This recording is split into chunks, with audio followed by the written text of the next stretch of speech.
Hey guys, and today I'll be playing Jester's Doom.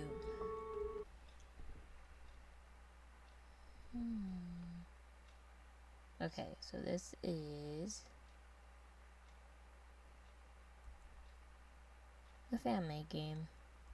I don't know what the fan-made game about though.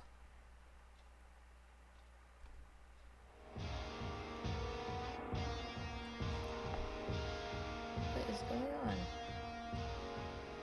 Ah, help! Grab my hand. I can't. Jerry, no! Act 1, The Journey. Hooves clop against a hardened dirt track as two horses drag a carriage along the pathway. The daytime sun basks down on us, sitting side by side on the driver's box, the carriage itself stuffed to the brim with various jesterly supplies. I am currently holding the reins, steering the horses to their destination. Can you feel that in the air, Jerry? Do you mean the cold wind? No, feel deeper, right into your bones. It's opportunity. Right, well, it's nice enough for a leader to give us this mission to prove ourselves with some Magni's special inventory. This will be a piece of cake. I mean, it's only been such a short time since I obtained my gestorial doctorates. It feels like I'm ready to take on the world like I can. Whoa there, buddy. I know you're eager, but first let me get to my mission, so we can prove to the guild that we're a necessity to the team. I sigh. Of course. I whip the reins, speeding up and escaping the awkward conversation. We decided to stop by a nearby village to learn more about the history of our destination and gather information that may be vital to assess the nature of the threat. Immediately after getting out of the carriage, however, my shoulders are seized by a somewhat hysterical woman. Oh. I need my jelly. I finished my last jar.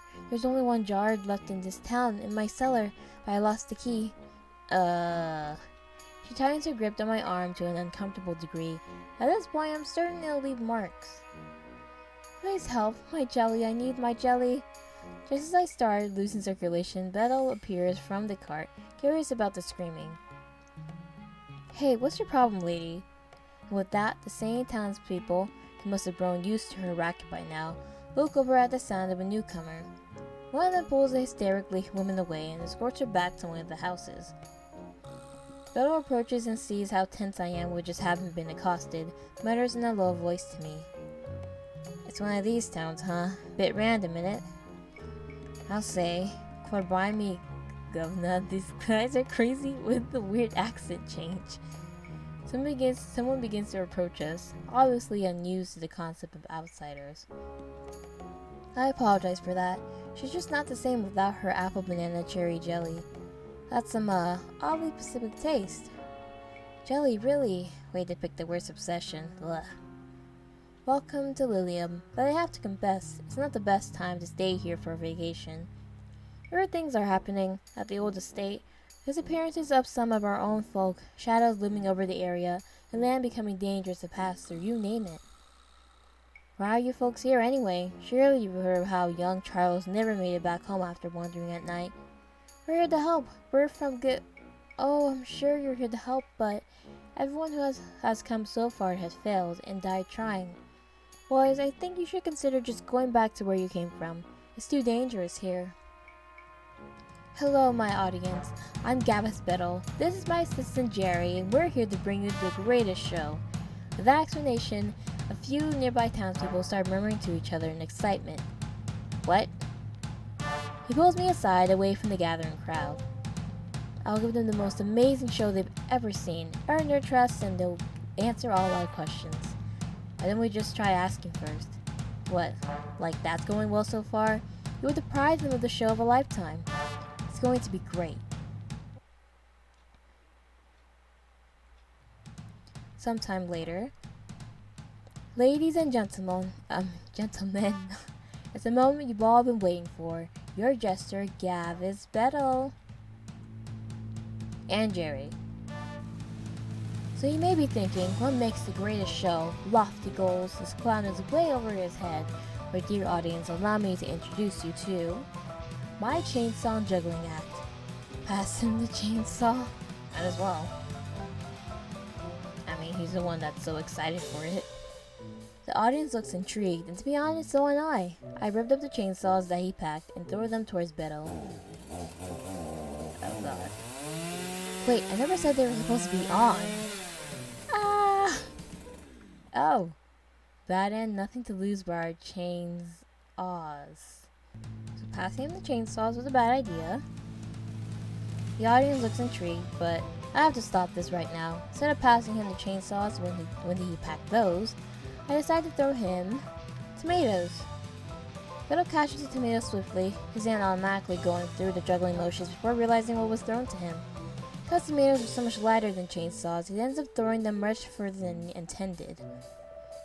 What? The tomatoes, as a testament to Bettel's skills, fall exactly how the chainsaw should have. Fortunately, because of their lighter weight, end up lining up perfectly to smash directly into Bettel's face. The audience breaks out into laughter at the sight, as my boss's comical rage is directed at me. Cherry, what the hell was that? Oh goodness, look at the time. Shouldn't we be getting on to the next act? Of course, only the best for our most valued audience members. Bettel puts his arm around me, pulling my head in closer so I can hear him whisper. After this is over, we're going to have a long talk about sabotaging my shows. Bettel turns to the audience, wiping off the tomato juice, a joyous expression masking his face despite his seething rage. And now my hat.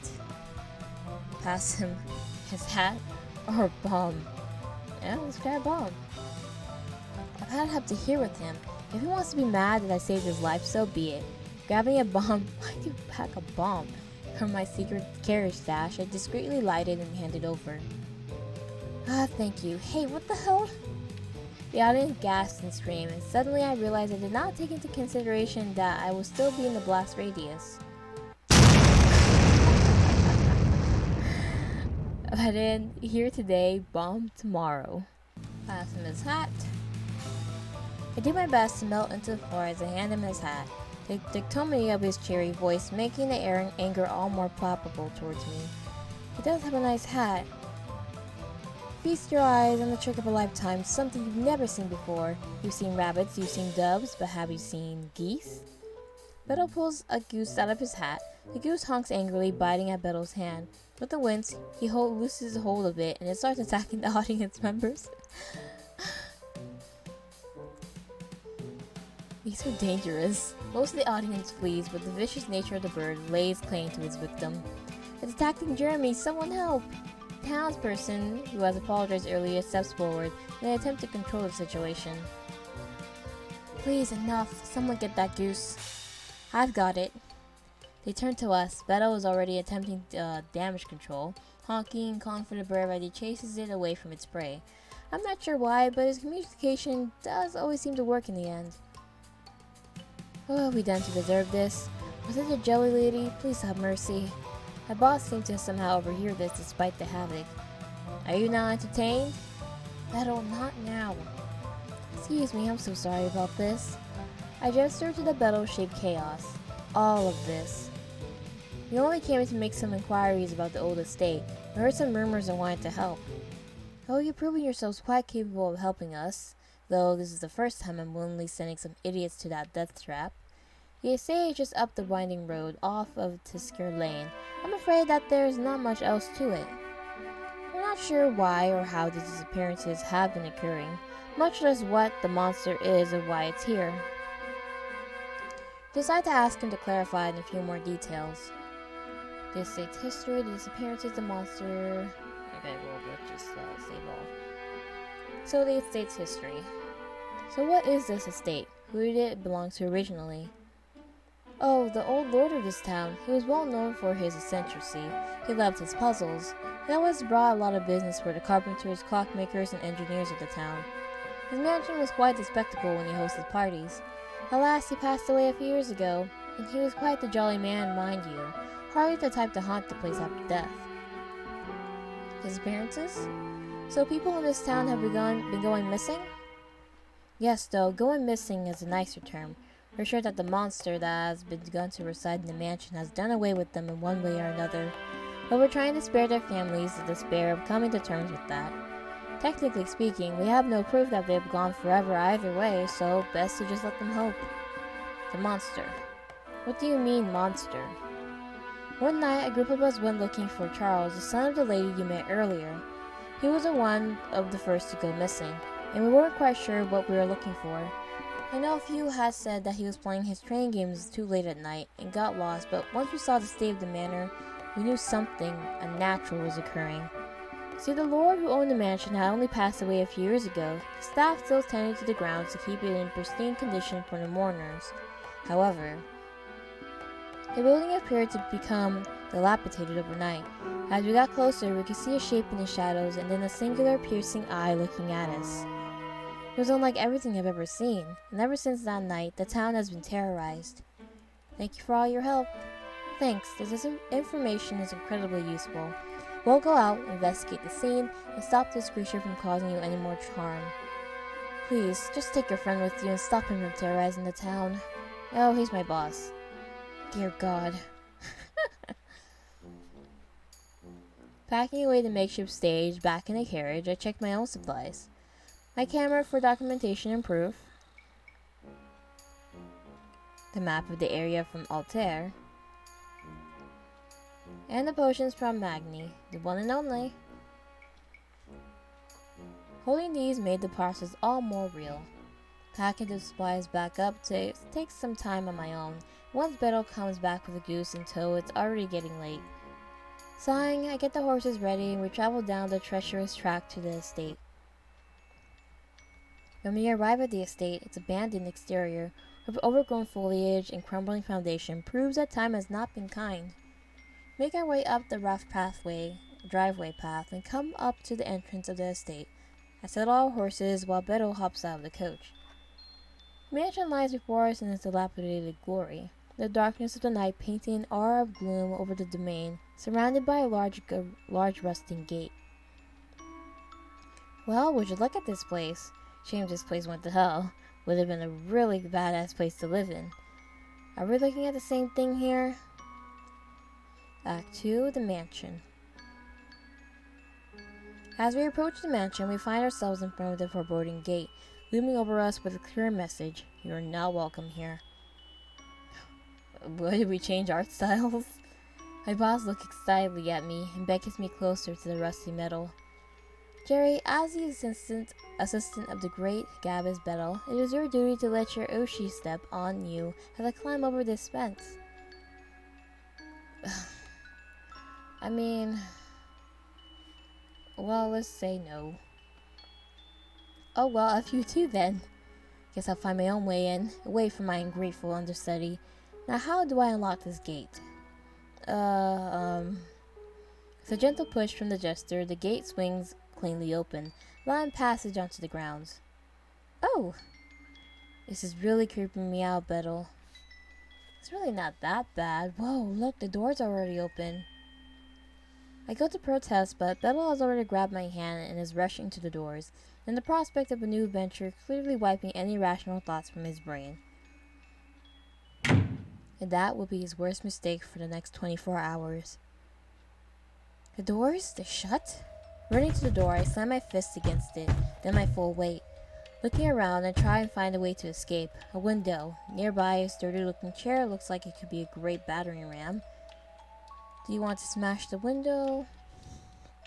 Horse seems suspicious. Not just say of course, why not? What's the worst that could happen? Okay, looked like it worked. Grabbing a chair, I slam it against the delicate frosted glass of the window, smashing my way to freedom. Except... oh...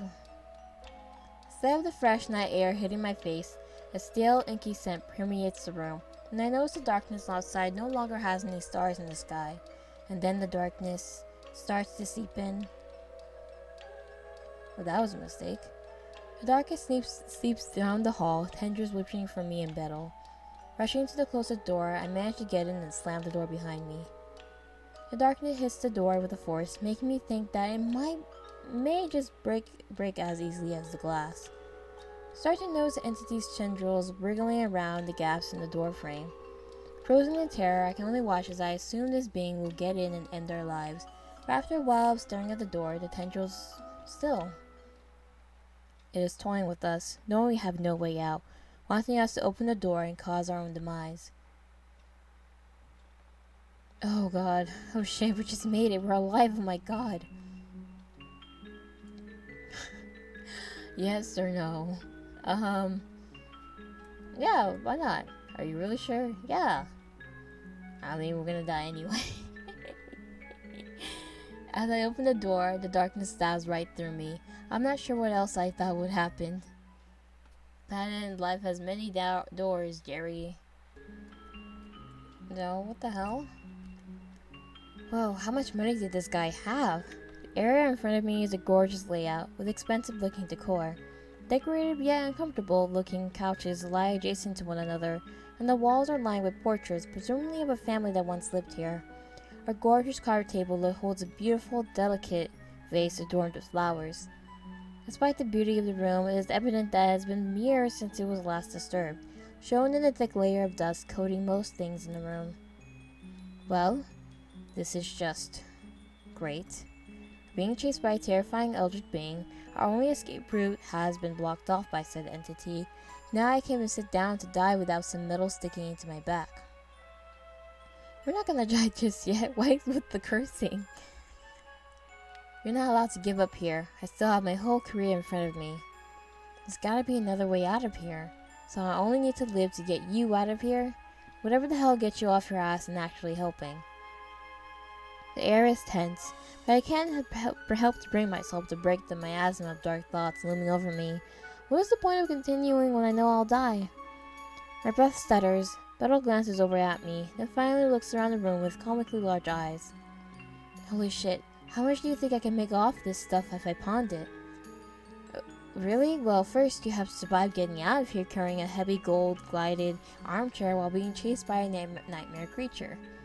Easy, could do with my eyes closed. Will you do with my eyes closed? Nope, no way. Yeah, you're right. I get you to carry it first, then take it just before you're about to get eaten by a giant goop monster. Boss sucks. I laugh at the mental image, totally able to imagine Bettel telling me to be careful with the goods, or being chased and in mortal peril. The coil on my chest loosens and I can breathe properly again. Fine. I'll start looking around. There's gotta be something useful here. Okay. There's portraits of the family. Oh, he really is haunting this place. Don't these people seem familiar to you? I've never seen any of them in my entire life. Not even the one with the matching hair to you? Hey, it's not matching. Look, their hair is blonde, mine is gray. How's that even kind of similar? Which portrait should go here? Wait, the one with the purple and red eyes, the one with the yellow guy and the ghost? The portrait clicked into the wall. Oh, we're supposed to do something here? Okay, it tells a story, right? So this should be last, huh? And this shows her.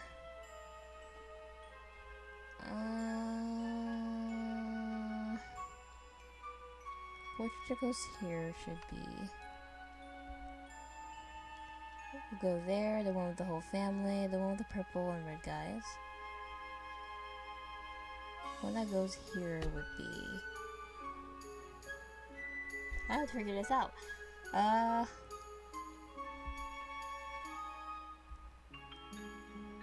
That work? Oh, okay, I just randomly did it. You got a key. Wait, what the hell are we supposed to do with this? There's gotta be somewhere to put it. No duh, genius. But was there anywhere in here that needed a key? Let's wait. Process my vision.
My stomach turns as I watch some foreign parasite burst through the tomato in a mockery of arms and legs, the creature still squirming as it begins to advance on us. Oh my god. Terrified, I grab Bettel once again and sprint towards the only available door, the pantry. The creature swipes at me with surprising force, but I manage to dodge. The strength and momentum of the swing causes the parasite to break the cupboards and become stuck in the shards of wood. This opportunity allows Bettel and I to get in the pantry safely and barricade it using giant sacks of grain. Okay, well, we got stuff in here at the very least. We got a knife. Oh, the most flavorful fruits. Get messed up. Wanna run that by me again and how I'm the weirdo when you're about to eat a monster parasite? How the hell was I supposed to know that was in there? Oh, I don't know, by looking with your eyes, or just don't eat random mystery food in a spooky monster-infested mansion. Parasite, hearing the words of its prey, hones in on their location. It begins trying to break down the doors, and luckily for us, appears to be pretty and successful. However, I notice unlike the other times, there's no trick door. There doesn't even appear to be any puzzle pieces here. What are we gonna do? Is this where it ends, stuck in the stale pantry with my boss about to die to some comical tomato monster? Shut up, shut up. I can't think with all this banging. You can think? We're going to die. I don't want to die to some tomato monster. That's so embarrassing. It's gotta be something we do to kill this guy. You think they have any weapons in here? In the pantry? Yeah. We're going to die. So morbid about it. We're just going to die. It's like get your knife, dusty from disuse, but no less sharp or handy. Weight feels good in my hand. This must have cost a pretty penny. This kind of knife is brilliant for chef work. Truly the people working here must have been very good with their cooking to have such top range of... Ugh, why are we just standing there menacingly with a knife, Jerry? Don't tell me you picked up a cursed knife or some shit and now we're going to legally distinct the shimmering on me. Bettel. Shit. Nah, I'm just messing with you. This might come in handy though. What the hell? I really don't blame him if he doesn't. Oh, moldy. Ugh, how long was this left out? Disgusting, vile, rotten. Reminds me of my twin. Well, that wasn't the roast I was expecting from you. What? No, I mean, I never told you about the time Bettel 2 hoarded sandwiches in his backpack until they... Oh my gosh, that would have been you. No, the hell? You really think that every sick moment is me, huh? Joke's on you. I'm not the only one fucked up here. Okay. Okay, now we have... Let's click on this. Yes, this is perfect for what we need. Oh, I can get my mixology on. There's no need for that this time. I'll be your bartender today. Huh? What are you talking about? I'm flexing my knowledge on my very favorite cocktail. The way you say that is freaking terrifying. I'm not sure you should be allowed to have this. I won't be able to use this bottle on its own for my idea, but maybe there's something lying around here. Rizless juice? Realizing that the container holding the alcohol isn't quite the right shape for this job, I grabbed the bottle from the shelf. How much should I pour in? Rizless juice? To the top. If you want to be able to blow this guy sky high, I'm gonna need some serious firepower. There's some moonshine on the shelf, but I don't think I need any more alcohol at the moment. What's this? What are these? I searched through the shelves, finding some loosely, legally distinct rushers nestled in between various dusty food containers. Oh nice, this place must be much more modern than I thought. Ugh, why'd you pick those up? What? It's just candy. Now we're trapped in here, I think we deserve this at least. I'm so sorry your taste in candy is wrong. You mean the naturally beloved candy across Elysium rushers? You're saying I'm wrong on this? Why do you want to feel like you're biting into a freaking bug? What is wrong with you? As he talks, my stomach turns as I'm reminded of the near miss just a few seconds ago. Yeah, maybe you're right on this one for once. Oh, yeah, this is really dumb. I look at the tablecloth, admiring the fabric. Wait, fabric? Using a knife, I cut off a scrap of fabric from the tablecloth. Huh? What are you doing? Just let me cook. Okay. Some whiskey sits on the shelf, taunting me. Oh, what I'd give to take a swig right now. I would grab it for later, but Bettel's looking at me. There's no way I could hide it from him here. Alright. Finally. My masterpiece is complete. It's like a little bomb. Bettel, clear the doorway. Are you sure this is a good idea? Just do it. He used a sack of flour away from the door. The sounds from the being grow louder, sensing an opportunity. But we'll strike first. I light a match from the box I picked up earlier. The crackle of the flame, music to my ears. Moving the wick of fabric, I only have a few moments. Oh shit.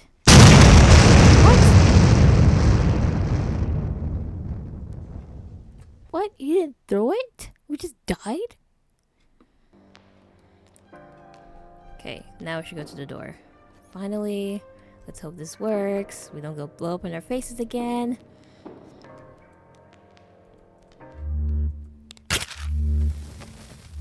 Okay. Open it now. Okay, Jesus Christ. He brushes open the door and... I've always had great aim. God, that was loud. The tomato monster explodes into a mass of writhing worms and burnt, rotting tomato flesh. The stench is unbearable, and I'm not sure if I'll ever be able to eat a tomato again. Despite everything, I sigh in relief. Yes, let's go. And then I see the oven on fire. What? We only aimed at the monster. My pizza! I thought I really made something edible this time, damn it. The flames look higher and higher from the oven and are rapidly spreading across the room. The door we came through has already caught alight, leaving us with one option. Someone called the fire department. Just run. I yank the door open, gritting my teeth as the handle is burning hot. Refreshingly cool stone hallway greets me, and I barely keep balance as I quickly distance myself from the flames. From the screams of fear behind me, I could tell Bettel was keeping pace as well. After a deceptively long time of full-on sprinting, the heat from the kitchen fire has completely dissipated, and a foreboding door looms in front of me. I go to open the door, but as the adrenaline wears off, my hand stings dreadfully. That burn was probably really bad, but if I ignore it, it didn't happen, right? Bettel, noticing my hesitation, reaches over for the door handle himself and enters the area ahead. Immediately, he reacts. Oh my goodness, who's this little guy? Bettel rushes into the room before I have a chance to react, and picks something up out of line of my sight. What's going on here? Who's a good little boy? You are. What a good dog. What have you got there? Please be a normal dog. As I enter, I notice that we're in a cozy living room, with the squishy couches dotted around the area.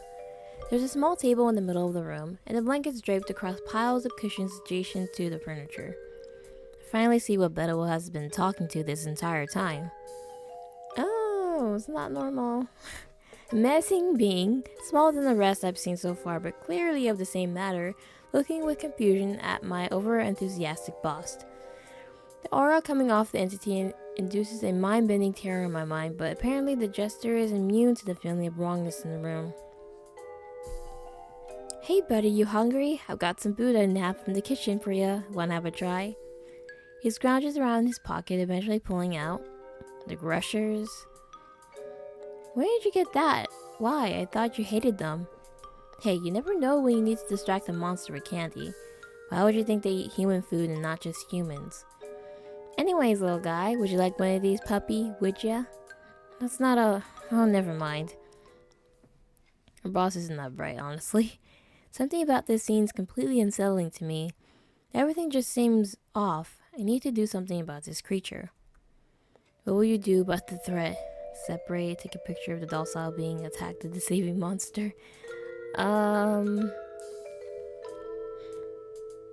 take a picture. The camera I took for documentation hasn't gotten much use yet, but if I can document a docile manifestation of this being, then I can prove that they have higher functions than even possible sapience. Holding the camera correctly agitates my hand, but this thing is nothing compared to the pursuit of knowledge. Uh-oh. The creature startles, scampering over Bettel's shoulder and hiding behind him. Hey, what the hell's your problem? Just wanted to document. Does he look like a circus act, huh? Yes, he does. No, I'm sorry. As Bettel cuddles the monster to his chest, as the judging eye finds mine, I can feel a chill of dark promise settle in my bones. The retribution is coming. God damn it, Jerry. He's a bit shaken up, but he still trusts me at least. Come on, buddy. Have a little treat for getting through that. Bettel holds his gloved hand out flat with aggression, and the creature leers closer. Just as I think it's going to absorb him somehow, it nuzzles its face into Bettel's hand, taking the offering with it. A pink glow spreads over the creature's face, a facial smile of positive human emotion emanating from the entity. Luckily, I know better by now, but seemingly Bettel doesn't. The eldritch abomination in the cute skin reaches his paws out to my boss, and stupidly, he reaches right back to it. Something changes in the air, and my boss suddenly does horror to his chest, just as he turns to me again. What the hell has happened to your eye? What? What do you mean? His eye turned pink? He looks so down. Your eye, it's turned pink, like bright pink. You were right there, Jerry. It's always been pink. No, it wasn't. What is this thing doing to you? Ah, my head. What? Of course it has. I don't know what came over me. Phantom, how do I know his name seems far more calm in Bettel's arms than earlier. I noses against him before nimbly climbing onto his shoulder, settling as if he's always supposed to have been there. His eye stares at me, judging my actions. My boss glances his newly heterochromatic gaze over at me. His eyes staring as he notices a deep burn on my palm. Wait, when did you get that? Is that why you've been so freaking crazy lately? From the pain? Hold on. Little turns around, moving to a table I hadn't noticed before. What the heck? Underneath, he locates a first aid kit, something I did not expect to be in a place like this. He turns back to me, walking over to a nearby couch and patting the space beside him. Phantom's aura is menacing, but the purity of Bettel's intent has me going against my own instincts. He gently takes my injured hand and opens up the first aid box. Ugh, I don't know how to use any of this stuff actually. I'm just gonna wing it. Let's go. This stuff looks like burny goopy stuff? Yeah, that probably goes on. And we've got a shiny bandage. That's probably for burns, right? People put the shiny stuff on when they get out of fires, so... After a lot of trial and error, my hands get wrapped up, and even more surprisingly, feel much better than it did. Look, I'm not great at this emotional shit, alright? I'm not a, therapist or anything, but this has been a lot for both of us.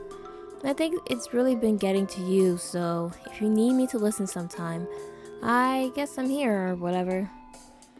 I shine a grateful smile up to my surprisingly considered boss. It's not that bad, not really. It's the reason I ended up sticking with him after all. Plus, he always makes life interesting, that's for sure. I can feel a gaze burning into my soul. Okay, enough sap. You ready to go or what? All good, Mr. Gavis.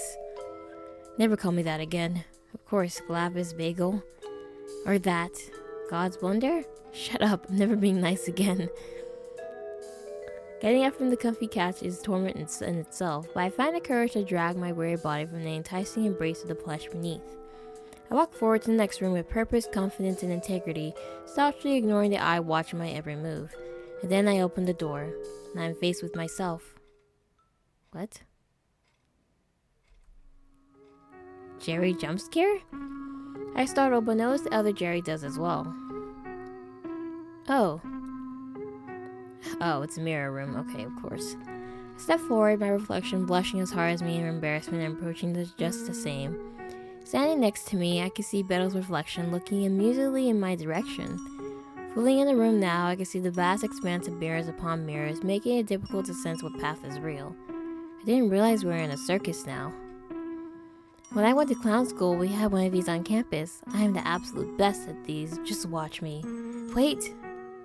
Before I can stop him, my boss rushes forward towards what I was certain was a mirror before walking straight through it. His reflection bounces all around me as he rushes past, laughing menacingly as he speed runs through the maze. The flashes of color are incredibly disorienting as he runs farther away. Though I haven't moved a step, I feel more lost than ever now. Soon enough, I lost all sight of Bettel. Unsure, I take my first step into the path he took, but lose my nerve when faced with two different directions. Oh man. Left or right? I'm gonna say I'm going to go right. Jerry? In the distance, I think I hear a voice calling out my name, beckoning me closer. Can't quite make out which way the voice is coming from, but found myself at another crossroads. Was that Bettel? Oh my god, no. I continued on, tracking the voice to the best of my ability, and follow it until... Bettel, oh thank god. What were you doing running off earlier and leaving me in the dust? It has been terrifying stumbling around all alone. It's not him. Sorry, you're right. That was my bad. Are you feeling alright? Have you got a fever? I hold up my hand to his forehead, but he seems fine. Cold even. What has gotten into him? Hey, come on, it's fine. Stop messing up my hair. What, I can't express concern from a pal? You consider me a pal, boss? Of course, buddy. Anyways, where are we headed? I thought you knew where to go. Didn't you learn this in clown school? I got this far and realized I was lost. Huh. But hey, at least I found you. Since I've already been this way, I think we should go right next. I'm pretty sure that's where the exit is. Let's go left. Oh, are we sure we should go this way? Alright, I guess. You're the boss now, I suppose. Really enjoying that position, huh? I'm getting dizzy from all these mirrors, losing track of what way I've been, where I should go, and what I should even do. There's nothing I could do but blindly walk forward and hope for the best, but I'm exhausted from all the walking, and my mind cannot comprehend what is real and what is fake anymore. Bill's smiling reflection leers at me from all around, terrifying in its intensity. Aw, someone getting tired. Try to speak, ask what's going on, but I stumble, instead fall into my boss's torso. His glacier arms wrap around me, constricting me from any further movement. I had imagined a hug from him before, but I didn't expect it to feel like this, ice cold and smooth, with a sharpness that promised pain if I dared fight back against it. Uh-oh. It's quite funny actually, how easy it was to trick you. Some positive attention, and you're following my every whim. I do always require more energy to feed, which is where you come in, pal. I can feel something inherent to my being fading, the fatigue coming over me in waves as I collapse further. Is this truly my end? Good night, Jerry. You did so well to resist, but better luck next time. Bad end, better luck next time. Okay. I think I'll just end the game here today. It's gonna take longer than I expected. It seems like the house is just trapping them in some never-ending maze or something. Or maybe they're reaching for some goal in the house or something. Maybe the house is cursed or testing them, maybe. I feel like it's testing them.